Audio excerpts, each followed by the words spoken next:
আমরা তো 10 তলা ঘর করেছি, মোটামুটি 25 কোটি হয়েছে, আর বেশি না ফাদার। হ্যাঁ, ঠিক আছে। কতজন আছে তোমরা? আমরা 3 জন আছে, আমি, আমার স্ত্রী, আমার ছেলে। ও, বাকি কার হবে?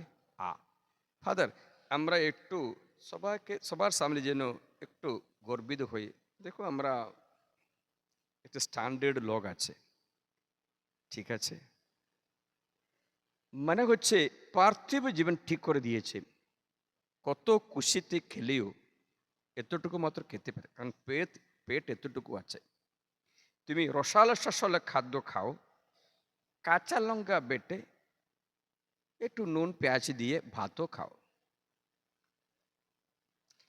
মাছের ঝোল দিয়ে 2টি ভাত খায় না। না, আমি সবসময় একটু হাসি মাংস। ফাদার, বাচ্চারা কিচ্ছু খাই না কেন? তোর মাছ না থাকলে, মাংস না থাকলে ওদের খেতে নেই ফাদার। ও, বললাম আমার বাড়িতে এসো, কাঁচা লঙ্কা বেটে দিলে পেট ভরে আমরা খাই। শুনছো? যাই হোক, বাচ্চারা খাচ্ছে না ফাদার। আমার কাছে অনেকবার অনেকজন আসলো, বাচ্চারা খাচ্ছে না ফাদার। আমি বললাম খেতে পেলে খাবে, খেতে পেলে খাবে, খেতে পেলে মাত্র খাবার টেস্ট হবে, নাহলে রুচি নেই। আমি খাবো না। খাও না। খাবো না বলে। খেতে নেই। শুনছো? খেতে নেই, কি করে খাবে? কিন্তু খেতে লাগলে কিচ্ছু পেলেও টেস্টির সঙ্গে খেয়ে যায়। যাই হোক, আমি ওই বিষয়গুলো বলতে নেই। বলছি, এই দামি রঙিন পোশাক পরছে সুন্দরভাবে, একদম ভালো গাড়িতে আসছে, তখন ফাদাররা এসে স্বাগত জানায়, আসুন আসুন বসুন, প্রথম স্থানে বসায়। তখন একটা ভিক্ষারি আসছে, ও কাপড় ছিঁড়া পোড়া, তুমি পিছনে বসো। ও, পিছনে বসায়। তাই ফাদার কি করছে? ফাদারও পার্থিব জীবনে পাপী হচ্ছে। শুনছ?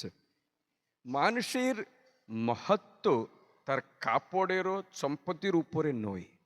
মানুষের মহত্ব, যদি তোমার অন্তরতম দৃষ্টি থাকে, অনন্ত জীবনের জন্য প্রস্তুতি করো, সেটা তোমার মাহাত্ম অধিষ্ঠিত। বাকি সব কিছু মরণের সঙ্গে শেষ হয়ে যায়। ভালো পোশাক পরতো, তাড়াতাড়ি শুনবে। এবং প্রতিদিন জাক জমকের মধ্যে ভোজ সভায় আয়োজন করত। প্রতিদিন সুন্দর খাবার, প্রতিদিন মাছ মাংস, ডিম, আইসক্রিম, পাপড়, ভাত, ডাল, সব কিছু। আমি একটু প্রশ্ন করছি, প্রতিদিন এরকম ডাল সবগুলো খাই, তাহলে পার্বণ দিনে তুমি বিশেষ কিছু খাবে? হ্যাঁ, প্রতিদিন এই সব কিছু পাচ্ছে, তাই পার্বণ দিনে কি করবে? পার্বণ দিনের অর্থ নষ্ট হয় না? হয় না? হ্যাঁ, প্রতিদিন সব কিছু পাচ্ছে, তো পার্বণ দিনে আর বিশেষ কিছু দেবে? কিছু নেই। মানে ওই যে জাক জমকের মধ্যে ভোজ সভা, কোনো অভাব নেই, সব কিছু ঠিকঠাক মতো খাচ্ছে। কিন্তু কি হলো, তার বাড়ির ফটকের সামনে পাশে লাজার নামে এক ভিক্ষারি পড়ে থাকতো। তার শরীর খায়ে ভরা ছিল।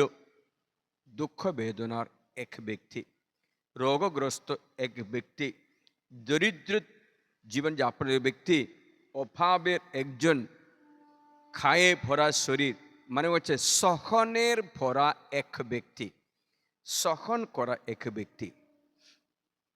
আচ্ছা, আমি তোমাদের শিক্ষা দিচ্ছি, আমারও একটু অসুবিধা আছে, গলা, টনসিল সব কিছু আছে।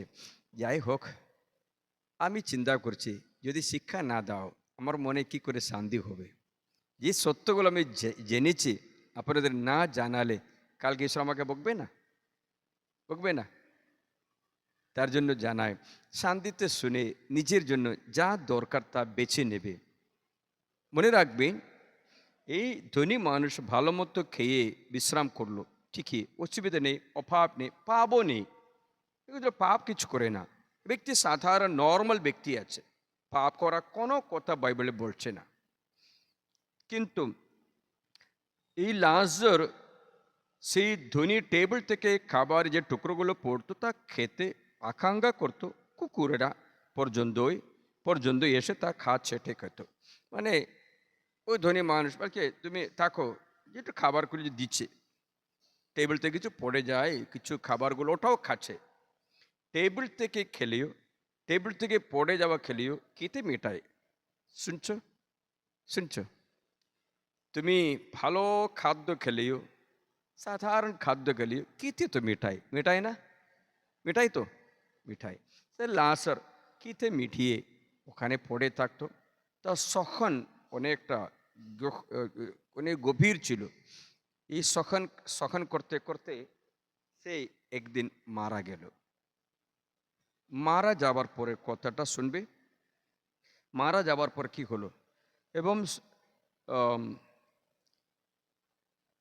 এক সময় সে ভিখারি মারা গেল, আর স্বর্গদূতেরা তাকে বয়ে নিয়ে গিয়ে আব্রাহামের কোলে রাখলেন।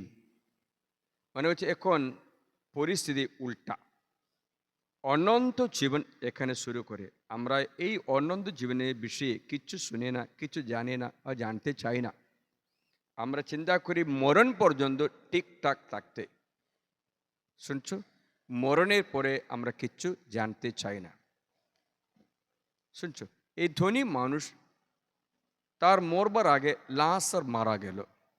লাসারকে স্বর্গদূতরা বয়ে নিয়ে গিয়ে আব্রাহামের কোলে রাখলেন, স্বর্গে নিয়ে গেল, মাটি দেওয়া হয়নি।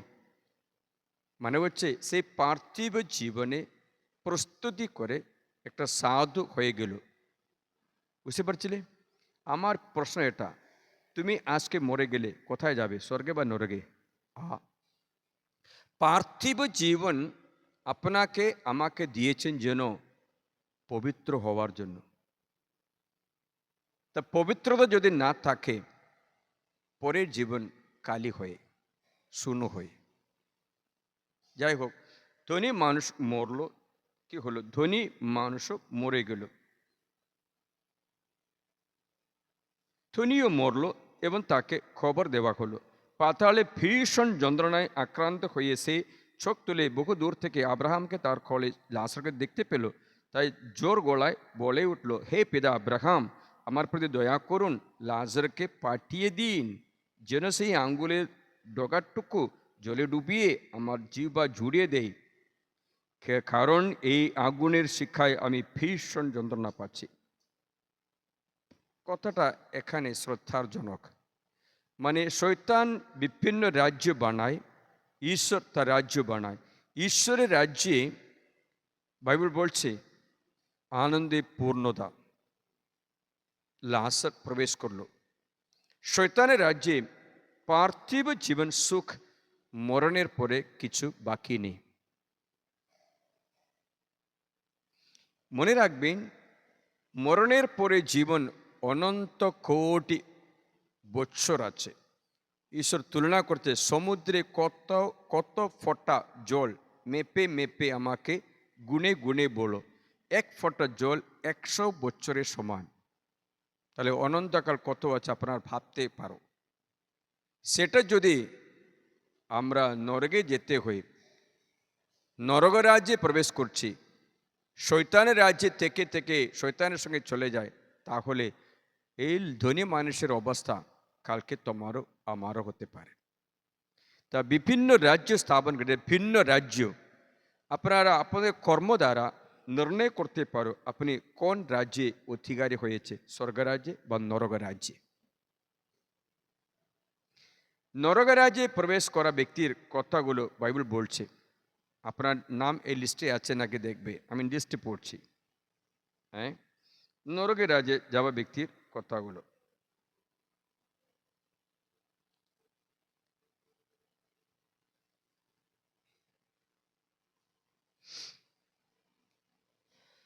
নাকি তোমরা কথা জানো না যে দুর্জনেরা ঈশ্বরের রাজ্যে যাবে না?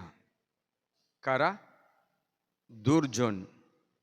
সজ্জন দুর্জন। এখন দুর্জনেরা ঈশ্বর রাজ্যে উত্তরাধিকারী হবে না। নিজেদের ভুলিও না, না না না আমি হব ফাদার, আমি যাবই, আমি স্বর্গ রাজ্যে যাবো ফাদার। ঠিক আছে, তোমার নাম এর মধ্যে আছে নাকি দেখো। নিজেদের ভুলিও না। যারা যৌন ক্ষেত্রে দুশ্চরিত্র, চরিত্র ভালো না, পুতুল পূজা করে, দ্বিতীয় তৃতীয় বেভিচার করে। বেভিচার মনের মধ্যে আছে, কাজে আছে। বেভিচার মনের মধ্যে করি, যেমন কামনা করি, অসৎ ও ভোগ বিলাস করি, তো মনের মধ্যে বেভিচার। যিশু বলেছে একটা নারীকে তুমি লালসার চোখে তাকাও, তবে ইতিমধ্যে তার সঙ্গে তুমি বেভিচার করে ফেলেছে। লালসার দিকে তাকানো বেভিচার হয়ে গেছে, মানে হচ্ছে তুমি শুদ্ধিকরণ করতে হবে। বেভিচারী সব প্রকারে সমগামী, আজকে ওটা বেশি চলছে, সমকামিতা, সমলিঙ্গ সমকামিতা, পুরুষ পুরুষের, নারী নারীর সঙ্গে বিবাহ করা, একসাথে থাকা। যিশু বলেছেন মত্তির মঙ্গল সভায় 5 পদ সংখ্যা 27-28, মত্তি 5:27-28 শুনি। তোমরা শুনেছ বলা হয়েছিল তুমি ব্যভিচার করবে না, কিন্তু আমি তোমাদের বলছি যে কেউ কোনো স্ত্রীলোকের দিকে লালসা চোখে তাকায়, সে ইতিমধ্যেই মনে মনে তার সঙ্গে ব্যভিচার করে ফেলেছে। ব্যভিচার মনে মনেও করতে পারে, বাইরে কাজও করতে পারে। তাই কতজন এই পাবে ধরা পড়ছে জানি না। আমি 1 করিন্থীয় 6 পদসংখ্যা 9 থেকে শোনালাম। ব্যভিচারী সব প্রকারে সমগামী, চোর, কৃপণ, মদ্যপায়ী, নেশাগ্রস্ত ব্যক্তি, মদ্যপায়ী, পরনিন্দুক, প্রবঞ্চক, তারা কেউ ঈশ্বর রাজ্যে উত্তরাধিকারী হবে না। এরা নরক রাজ্যে আছে। ইরিটেশনের পরিশ্রম এই যে যারা নরকের দিকে যায়, তাদের ঠেনে ঠেনে ঠেনে সত্যিকার ঈশ্বরকে দেখিয়ে, ক্ষমার বাণী দিয়ে, অনন্ত জীবনের জন্য আশা জাগিয়ে তোমাদের একটা প্রার্থনা দল বানায়। এই প্রার্থনা দল সবসময় প্রভুরই মহিমা প্রকাশ করবে। মহিমা আমাদের নয় প্রভু, তোমারই নামেরই মহিমা। আমরা তোমার রাজ্যে তোমার স্তুতি প্রশংসা করা আরাধনা সমূহ, তাই রিটিশন আপনাকে একটু আরাধনা সমূহ বানায়। শুনছো?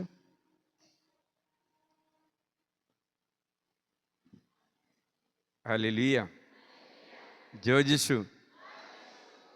যখন হাত উঠায় তোমরা হালেলুয়া বলবে। জয় যিশু। ঠিক আছে, তোমরা এই পার্থিব জীবনে, আমি বলছি এটা প্রস্তুতির জীবন মাত্র আছে। পৃথিবীর জীবন প্রস্তুতির জীবন মাত্র আছে, অনন্ত জীবনে প্রস্তুতি করে।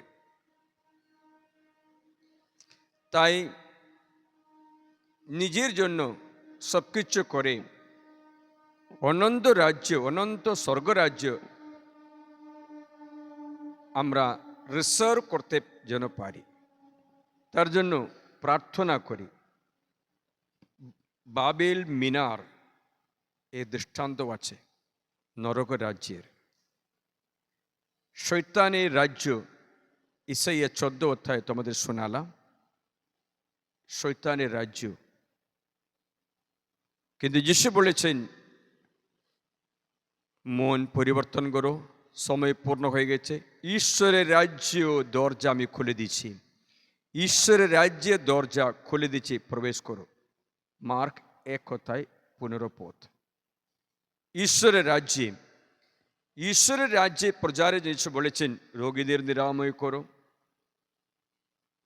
অবরোধগ্রস্ত ব্যক্তিকে মুক্তি দাও, অন্ধের চোখটা খুলে দাও, বন্ধন মুক্ত করো, কারারুদ্ধ মানুষকে বের করে নিয়ে আসো। স্বাধীনতার বর্ষ, ঈশ্বরের কৃপা, অনন্ত কোটি কৃপার বর্ষ ঘোষণা করো। শুনছো?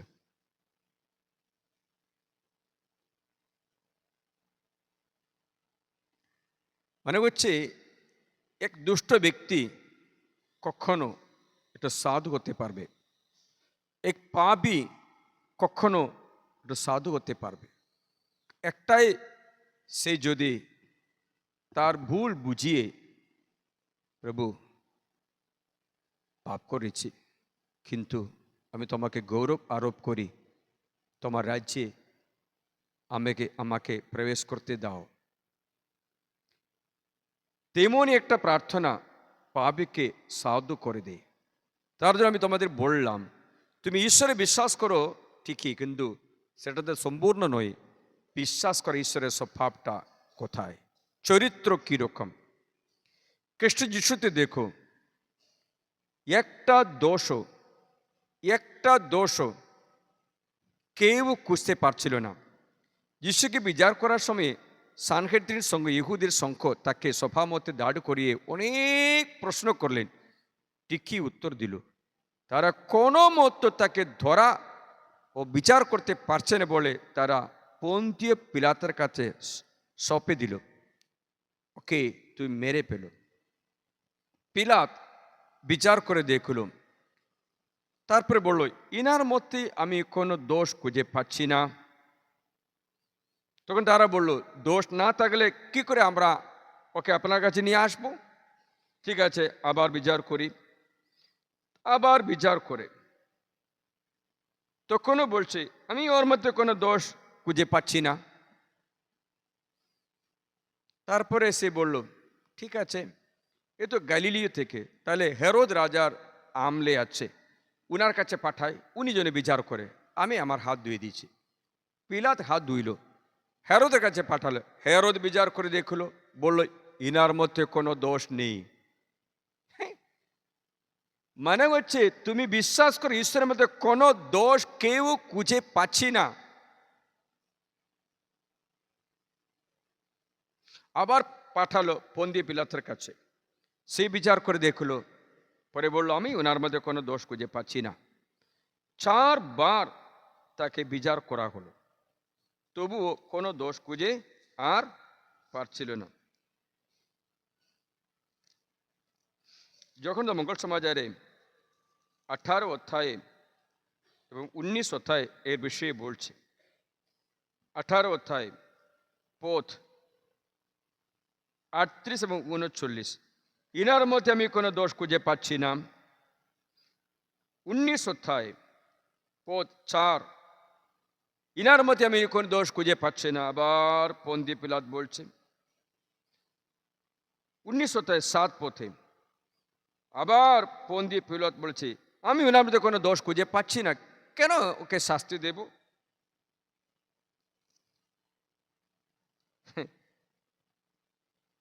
তাই কোনো মতো